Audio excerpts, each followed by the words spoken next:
បងអា Ford XL Next Gen ហ្នឹងខ្ញុំឃើញឡានគេអត់មាន sensor មិនcảឡាននេះវាប្លែកជាងគេមាន sensor អញ្ចឹងបើនិយាយពី XL គឺឡានគាត់នេះគឺពិសេសជាងគេហើយមិនមែនធម្មតាមាន sensor ឯងមានដល់ Smart Key Cruise Control ទៀតតែខ្ញុំថ្ងៃនេះខ្ញុំមកបង្ហាញពី sensor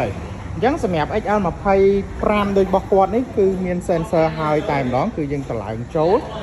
យើងមើលទៅកន្លែងនេះណាអញ្ចឹងបងឃើញជាក់ស្ដែងគឺដាក់ទៅស៊ីគ្នាតែម្ដងពីព្រោះអីដោយសារយើងប្រើ sensor ផ្សេងទាំងអស់អញ្ចឹងនៅពេលដាក់មកគឺមួយ set នេះមកគឺសូម្បីតែការចោះគឺយើងរៀបឲ្យបានស្អាតទៅតែម្ដងពីការចោះរហូតដល់ការរៀបប្រព័ន្ធភ្លើងអញ្ចឹងបងមិនបារម្ភទេហើយយើងប្រើគ្រឿងស៊ីមទាំងអស់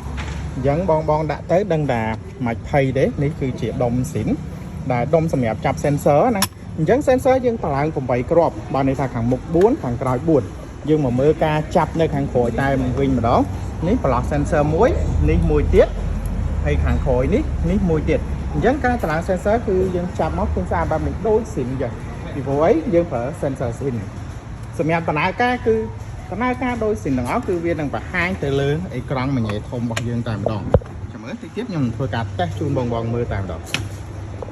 បាទនៅពេលដែលយើងត្រឡើង sensor ហើយណាវានឹងលោតចូលទៅក្នុងអេក្រង់ស៊ីនរបស់យើងនេះដំណើរការជាមួយកាមេរ៉ាក្រោយតែម្ដង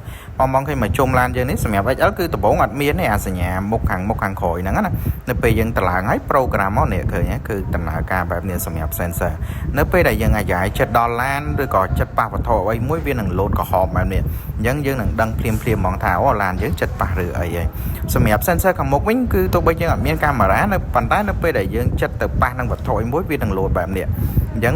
វាការពារយើងកុំឲ្យប៉ះពានៅផ្នែកខាងមុខណាអញ្ចឹងកាន់តែល្អនៅពេលដែលយើងចូលចតអីយើងអាចដឹងអូនៅខាងមុខមានបញ្ហាមានវត្ថុអីដែលអាចធ្វើឲ្យប៉ះពាល់ឡានអត់និយាយទៅដាក់ sensor មកនេះទៅមកគឺ full option តែម្ដងសម្រាប់ XL មួយនេះ